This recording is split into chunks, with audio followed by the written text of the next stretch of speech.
ফয়জুল, শুনতে পাচ্ছেন কিনা? প্লেয়ারদেরকে এখনো দেখা গেছে কিনা, নাকি ভিতরের আনুষ্ঠানিকতা এখনো চলছে আমাদেরকে জানাবেন। এবং যে বাস তৈরি করা হয়েছে সেই বাসটি আসলে কতক্ষণে আসলে যেতে পারবে এই হাতিরঝিল পর্যন্ত, কি মনে হচ্ছে? রেজওয়ান, শুরু থেকে আসি আপনার প্রশ্নের। প্রথমত প্লেয়াররা ল্যান্ড করেছেন সেফলি, কিন্তু তারা এখনো জনসম্মুখে আসেনি। ভিতরে আনুষ্ঠানিকতা এখনো চলছে, কারণ প্লেয়ারদের সংখ্যা রয়েছে, তো প্লেয়াররা রয়েছেন অন্তত 23 জনের স্কোয়াড হয় ফুটবলে।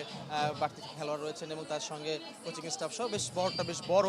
তো তাদের আনুষ্ঠানিকতা চলছে এবং তাদের বরণও করে নিচ্ছেন কর্মকর্তারা, এবং তারা ভেতরে রয়েছেন। এবং যে বাসকে ঘিরে আসলে বেশ আকর্ষণ, সেই বাসটি কিন্তু এইমাত্র এখানে এসে পৌঁছালো। এবং সেই বাসটি ঘিরে এখন গণমাধ্যম কর্মীদেরও উন্মাদনা তৈরি হয়েছে, কারণ এই বাস ঘিরেই কিছুক্ষণের মধ্যে এই বাসে করেই চ্যাম্পিয়ন ফুটবলাররা কিন্তু হাতিরঝিল যাবেন।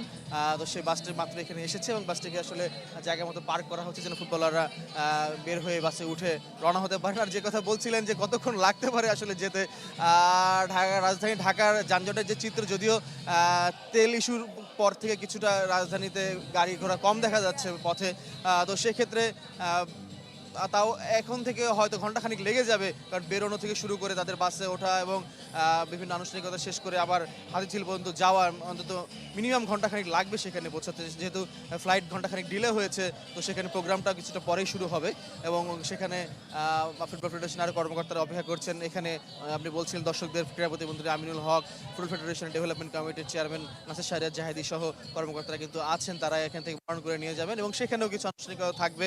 খেলোয়াড়রা তাদের অনুভূতিটা শেয়ার করবেন, আসলে যে তারা যে দায়িত্বটা নিয়ে গিয়েছিল দেশের জন্য ট্রফি নিয়ে আসার, তারা সেখানে কতটা চ্যালেঞ্জে ছিল। ওভারঅল ফুটবলার, কোচ তারা তাদের অনুভূতিগুলো শেয়ার করবেন এবং কর্মকর্তারাও বক্তব্য রাখবেন। তো সেখানে খুবই সংক্ষিপ্ত আয়োজন করা হয়েছে এবং মূলত তাদের এই অর্জনটাকে রিকগনাইজ করাটাই আসলে ফেডারেশনের মূল লক্ষ্য, এবং তারা আগামীতে এই প্রেরণা থেকে আরও দেশকে সাফল্য এনে দিতে পারেন। এবং আমরা অপেক্ষমান রয়েছি রেজানুজ্জামান, প্লেয়াররা হয়তো ভিতরের আনুষ্ঠানিকতা সেরে শিগগির বের হবেন এবং বের হলে হলে নিশ্চয়ই আমরা আপনার মাধ্যমে আবারও দর্শকদেরকে দেখানোর চেষ্টা করব।